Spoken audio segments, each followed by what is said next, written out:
Hi guys,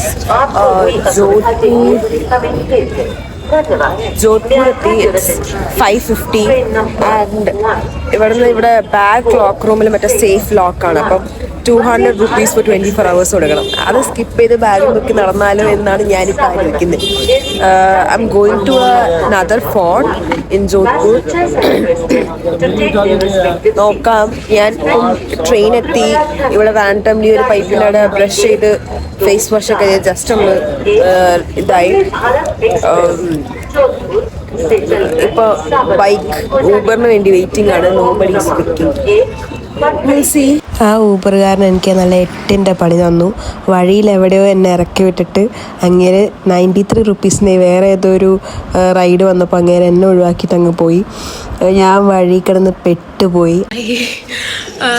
ഞാനിപ്പോൾ ഫോർട്ടിൻ്റെ ഫ്രണ്ടിലുണ്ട്, main ഗേറ്റിൻ്റെ ഫ്രണ്ടിൽ. ഇടയ്ക്ക് വെച്ച് 2-3 ഡോഗ്സ് കയറി ചാടി എൻ്റെ മേലെ. ലൈക്ക് അവർ കുറച്ച് കരയുന്ന സൗണ്ടൊക്കെ ഉണ്ടാക്കിയപ്പോൾ എനിക്ക് മനസ്സിലായി കടിക്കൂല, പക്ഷെ വിട്ട് പോവില്ല എന്ന് മനസ്സിലായി. 3 ആളും കൂടെ ഫൈറ്റിംഗ് ആയിരുന്നു എൻ്റെ മേലെ ചാടാൻ. ലൈക്ക് എനിക്ക് ഇങ്ങനെ ഏത് ഭാഷയിൽ പറഞ്ഞ് മനസ്സിലാക്കുന്നില്ല. പ്ലീസ് ഞാൻ ഒന്ന് പൊക്കോട്ടെ. പിന്നെ അവർ 3 തമ്മിൽ ഫൈറ്റ് ആയപ്പോൾ ഞാൻ നൈസായിട്ട് എസ്കേപ്പ് ആയി. പിന്നെ നോക്കുന്നു കുറേ എണ്ണ എന്നെ കടിക്കാൻ പറ്റി അവിടെ നിൽക്കുന്നു. ഞാൻ നേരെ അവിടെ ഒരു ദീദി കണ്ട്. ആ ദീദീൻ്റെ അടുത്ത് പോയിട്ട് ദീദി ഡോഗ് എന്താ അപ്പം ദീദി അവിടെ നിൽക്കാൻ പോകുന്നു കുറച്ച് നേരം. എന്നിട്ട് കുറച്ച് നേരം കഴിഞ്ഞിട്ട് മെല്ലെ നടന്നാൽ മതി, ഓടണ്ട, ജസ്റ്റ് നടന്നാൽ മതി എന്നൊക്കെ പറഞ്ഞു. അപ്പോൾ എനിക്ക് ധൈര്യമില്ല, കാരണം അത്രയ്ക്കുണ്ട് ഡോഗ്സ് ഇവിടെ. Like I am a dog person, but some dogs we can't predict എന്നുള്ളൊരു എനിക്കറിയില്ല. ഇപ്പോൾ ചില ഡോഗ്സിനെ പ്രെഡിക്റ്റ് ചെയ്യാൻ പറ്റാതെ വരുമ്പം ഐ എം സോ സ്കെയർഡ്. അല്ലാതെ ഞാൻ ഡോഗ് പേഴ്സൺ ആയിരുന്നു, അത് മാറിക്കൊണ്ടിരിക്കുന്നു. എനിവേ അവിടെ ഞാൻ ഇങ്ങനെ എന്ത് ചെയ്യും പറഞ്ഞ് ഞാൻ ChatGPTയോട് ചോദിച്ച് എന്താ ഇങ്ങനെ ഇവിടെ ഫുൾ ഡോഗ്സ് ആണ്, എന്തുകൊണ്ട് നേരത്തെ പറഞ്ഞില്ല, ഞാൻ എന്ത് ചെയ്യും? അപ്പം പറയാണ് ശരിയാണ്, ഇവിടെ ഡോഗ്സൊക്കെ ഉണ്ടാവും, മെയിൻ റോഡ് പിടിച്ച് പോയാൽ മതി, ഏർലി മോർണിംഗിൽ കൂടുതലാണ് ഡോഗ്സ്. ഇത് മുമ്പ് പറയണ്ടേ? എന്നിട്ട് ഞാൻ അങ്ങനെ ഇരിക്കുമ്പോഴാണ് ഏതോ ഒരു ചേട്ടൻ ഒരു വീട്ടിൽ നിന്ന് മെല്ലെ ഇറങ്ങി വരുന്നത്. അവരിപ്പോൾ ഉറങ്ങി എണിച്ചിങ്ങനെ മെല്ലെ. അപ്പം ഞാൻ ഭയ്യ പ്ലീസ് മേലെ ലിഫ്റ്റ് വേണം, ഫോർട്ടിൻ്റെ താഴെ ഇവിടെ നടത്താണ്, 800 meters കാണിക്കുന്നുള്ളൂ, പ്ലീസ് എന്ന് പറഞ്ഞു. അപ്പം ഇരുന്നിരുന്നു. അപ്പം അങ്ങനെ ChatGPT എന്നെ പറ്റിച്ചു. 9 മണിക്ക് ആ ഫോർട്ട് തുറക്കുള്ളൂ. അപ്പോൾ അതുവരെ ഞാൻ അവിടെ ബ്ലൂ സിറ്റിയൊക്കെ എക്സ്പ്ലോർ ചെയ്ത് ഇങ്ങനെ നടന്ന് ഒരു സ്ഥലത്ത് പോയി കുറേ നേരം വെറുതെ ഇരുന്ന് അവിടെ നിന്ന് ഇറങ്ങി. പുള്ളിക്കാരൻ പറഞ്ഞു 2 hours ഉണ്ട്, 2 hours ബ്ലൂ സിറ്റിയൊക്കെ കണ്ടിട്ട് വരും എന്ന് പറഞ്ഞു. അപ്പോൾ ബാഗ് ഇവിടെ വെച്ചോട്ടെ എന്ന് വെച്ചപ്പോൾ അതിനവർ സമ്മതിച്ചില്ല. അപ്പം അതും എടുത്ത് ഞാൻ അങ്ങ് ഇറങ്ങുമ്പോൾ നോക്കുന്നു ഫ്രണ്ടിൽ തന്നെ 6 പട്ടികൾ. ഇടയിൽ എനിക്കൊരു ആർട്ടിക്കിളുടെ ഇൻ്റർവ്യൂ വന്നു. അതിനെ ക്യാൻസൽ ചെയ്ത് ഞാൻ ഫോർട്ട് എക്സ്പ്ലോർ ചെയ്യാനായിട്ട് ഇറങ്ങി. എനിക്ക് ശരിക്കും ജോധ്പൂർ എത്തിയപ്പോഴാണ് ഞാൻ സഫാരി ചാനൽ കണ്ട യൂട്യൂബ് ചാനൽസിലൊക്കെ കണ്ടുകൊണ്ടിരുന്ന ആ കാഴ്ചകളൊക്കെ എനിക്ക് റിയലായിട്ട് കാണാൻ പറ്റിയ. Seriously I was so like ഞാൻ ഫസ്റ്റ് പേഴ്സൺ ടു ദ ഫോർട്ടായിരുന്നു. അതുകൊണ്ട് തന്നെ എനിക്ക് ഫുൾ ഒറ്റയ്ക്ക് കാണാൻ പറ്റി ഫുൾ ഫോർട്ടും. ഞാൻ വളരെ എൻജോയ് ചെയ്തിട്ടാണ് ഫുൾ ആർക്കിടെക്ചേഴ്സും കാര്യങ്ങളൊക്കെ എക്സ്പ്ലോർ ചെയ്ത്. It was beauty at the maximum. ടിക്കറ്റിൻ്റെ വില 200 രൂപയായിരുന്നു.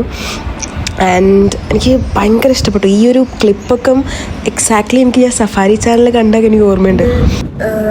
രാജകുമാരിമാർ ക്യൂ ലേഡീസിന് യാത്ര ചെയ്യാൻ വേണ്ടിയിട്ട് ഇതിനൊക്കെ പോകുന്നത്. Why did that stop? ഇതിൽ പോകാൻ രസമല്ലേ? എനിക്കിപ്പോൾ ഹീരാമണ്ടി വൈബൊക്കെ വരുന്നു.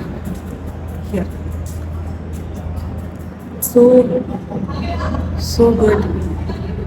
Like, why did they stop? ഇവിടെ ഇതിൽ വെച്ച് പോകുന്നത് എന്നോട് നിർത്തി. ഡെവലപ്മെൻറ്റ് ഓക്കെ, ബട്ട് സ്റ്റിൽ ഇത് വെച്ചൊക്കെ കൊണ്ടുപോയിക്കൂടെ? ആർട്ടിസ്റ്റിക് പരമായിട്ടാണ്. സോ ഇവിടെ ജോധ്പൂരിലെ മാർവാർ ആർട്ടിസ്റ്റ് ഇവരെന്താ ചെയ്യുന്നറിയോ? തിൻ ലെയേഴ്സ് ഓഫ് പേപ്പറിനെ പേസ്റ്റ് ചെയ്ത് വളരെ തിക്കായിട്ടുള്ള ലെയർ ആക്കിയിട്ട് സ്ക്വിറലിൻ്റെ ടെയിൽ വെച്ചിട്ട് ബ്രഷ് യൂസ് ചെയ്തിട്ട് പെയിൻറ്റ് ചെയ്യാം. കളേഴ്സ് എങ്ങനെയാണെന്ന് ചോദിച്ചാൽ വെജിറ്റബിൾസ്, മിനറൽ ഡൈസ് ഒക്കെ. C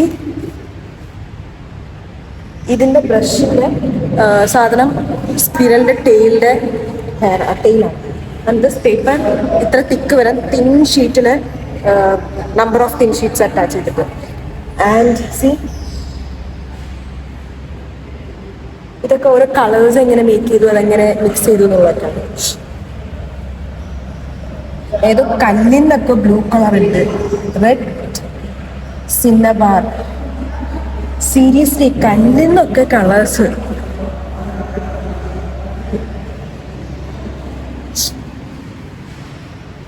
And some art here. This is good. History and Armenian. This is really good. History അറിയില്ലെങ്കിലും കുറച്ച് ക്രിയേറ്റീവ്. So good. ആ സ്കുരൽ ഡെയിലി ഈവൻ 1 hair യൂസ് ചെയ്തിട്ട് പെയിന്റ് ചെയ്തിട്ടുണ്ട് പോലും. So good. ഇതൊക്കെ പ്രൈവറ്റ് ഡിസ്കഷൻ യൂസ് ചെയ്യുന്ന room കാണിച്ചിട്ടുണ്ട്.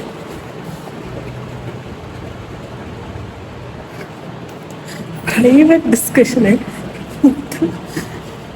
ഈ റൂം ഫോർ പ്രൈവറ്റ് ഡിസ്കഷൻ. ഫോർട്ടിൻ്റെ ഓരോ കോർണറും അഡ്മയറബിൾ ആയിരുന്നു. ഞാനിങ്ങനെ അഡ്മയർ ചെയ്ത് ഫുൾ നടക്കായിരുന്നു. ഹായ് ഗൈസ്, ഞാൻ റാൻഡംലി ഒരു പ്ലേസിലിരുന്നു, കാരണം ഫുഡ് കഴിച്ചിട്ടില്ല, വെള്ളമെങ്കിലും കുടിക്കട്ടെ. രാവിലെ തന്നെ പോയോണ്ട് ഇങ്ങനെ ഒറ്റയ്ക്ക് ഫുൾ ഫോർട്ട് എക്സ്പ്ലോർ ചെയ്യാൻ പറ്റി. ആൻഡ് വളരെ നല്ല വിശപ്പ്, അതുകൊണ്ട് കഴിക്കാൻ.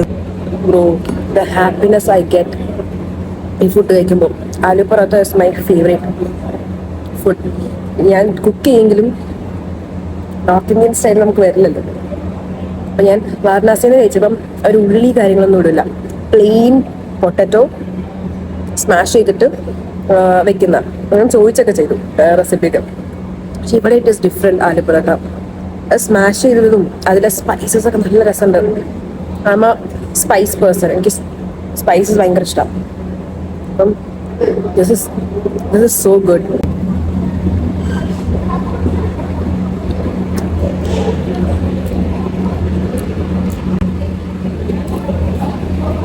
ഞാൻ ആദ്യം സ്പൂണും നൈഫൊക്കെ വെച്ച് കഴിച്ചു, അത്രയ്ക്കൊന്നും വേണ്ട, കൈ വെച്ച് കഴിച്ചാൽ മതി. ലൈക്ക് വിശക്കുന്നു, അതിന് ക്ഷമ എനിക്കില്ല. എൻ്റെ ബാങ്ക് ബാലൻസ് എത്രയാണെന്ന് അറിയോ? 79 രൂപ. വാരണാസി വെച്ച് 23 ഫേമസ് സ്പോട്ട്സിനെക്കാളും ഞാൻ പ്രിഫർ ചെയ്യുന്നത് what is Jodhpur in real അറിയാനാണ്. അതുകൊണ്ട് ഞാൻ കുറേ സ്ഥലങ്ങൾ ഇങ്ങനെ നടന്ന് കണ്ടു. ഫേമസ് സ്പോട്ട്സ് അല്ലാതെ ഗൂഗിൾ മാപ്പ് ഇടാതെ ഞാൻ കുറേ നടന്ന് അടുത്ത ലൈഫ് എന്താണെന്ന് കണ്ടു. ദെൻ ഞാൻ എൻ്റെ റെയിൽവേ സ്റ്റേഷനിലോട്ട് ജോയിൻ ചെയ്ത് കുറച്ച് വെള്ളമൊക്കെ കുടിച്ച് ഫൈനലി മുംബൈയിലോട്ട് ട്രെയിൻ കയറി. So yeah.